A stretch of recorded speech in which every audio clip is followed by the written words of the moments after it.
Mga kapuso, tiklo sa Pasig, ang lalaking sangkot umano sa carnapping noong menor de edad pa. Nang mahuli matapos magtago ng ilang taon, napag-alamang sangkot pa siya sa iba pang mga kaso. Narito ang aking exclusive. Hindi na pinalagpas ng mga pulis ang pagkakataong ito.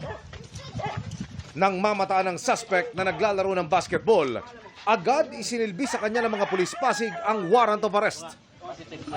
Ang lalaki, inaresto matapos masangkot sa kasong may kinalaman sa carnapping nung siya'y menor de edad pa. Nasa 8 gulang na siya ngayon at nang mag-imbestiga pa ang mga pulis. Pagkahuli, nagkaroon tayo ng record check at napag-alaman natin na mayroon na pala siyang existing warrant of arrest sa attempted murder at violation din ng 9165. Inaresto ang lalaki sa barangay Pinagbuhatan, Pasig kung saan siya umano nagkasala sa batas. Iniwan ng ilang taon at muling bumalik sa pag-aakalang hindi na siya mainit sa mga alagad ng batas. Ayon sa Pasig Police, nag-iba ang itsura ng suspect, nadagdagan ng timbang at naiba ang estilo ng buhok.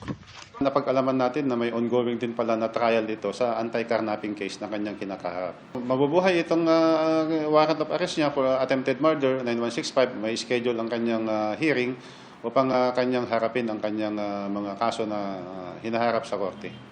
No comment pa sa ngayon ang inaresto. Emil Sumangil, Nakatutok, 24 Oras.